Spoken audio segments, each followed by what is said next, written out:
साथियों नमस्कार। Green India one channel पे आप सभी का स्वागत है। मित्रों, आज हम लोग चर्चा करेंगे कि जलवायु परिवर्तन का जो स्पष्ट प्रभाव है वो अब दिखाई पड़ने लगा है।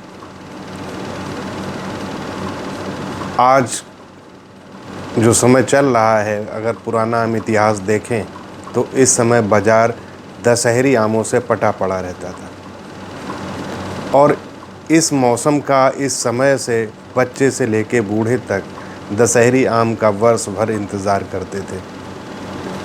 लेकिन जलवायु परिवर्तन ने आज दशहरी आम का जो मूल्य है वो आम आदमी के जो पॉकेट है, जो उसकी जेब है,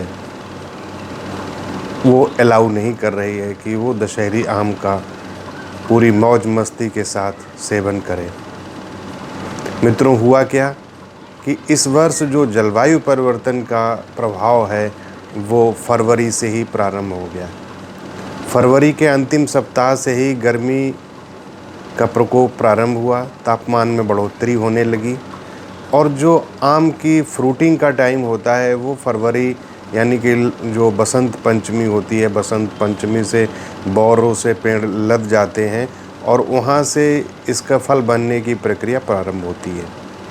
अत्यधिक गर्मी का जो तापमान था वो मार्च में अपने चरम पे पहुँच गया था।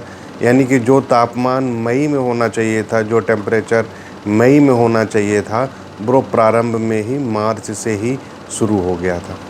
तो इसकी वजह से जो ना फल का प्रक्रिया थी या जो प्रोसेस थी जो होनी चाहिए थी वो नहीं हो पाई, जिसकी वजह से फल की पैदावार पे बहुत बड़ा प्रभाव पड़ा और यही कारण है कि आज जो दशहरी का भाव है वो 50 रुपये से ऊपर बिक रहा है।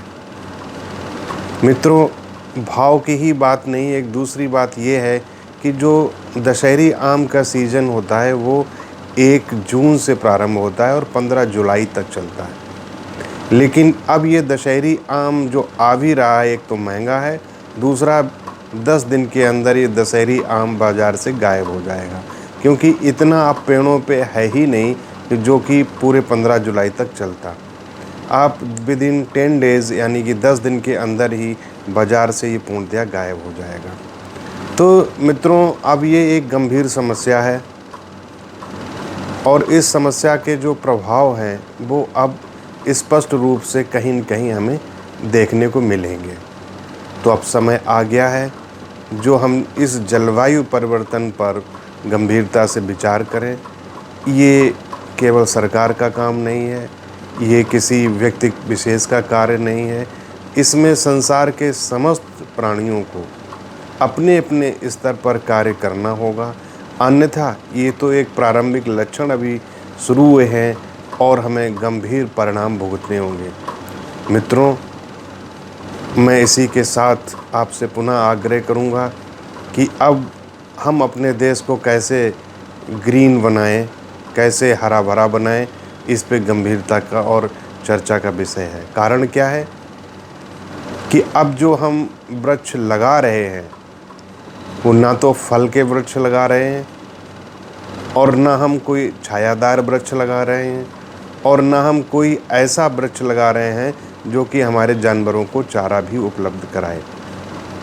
अब पहले तो हम वृक्ष ही नहीं लगा रहे और जो लगा भी रहे हैं उनका भाव ना तो फल है, ना चारा है, ना छाया है।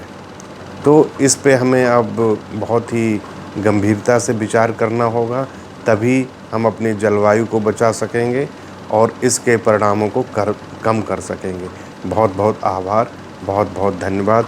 आप लोग ग्रीन इंडिया चैनल पे जुड़े, इसके लिए हम आपके आभारी हैं।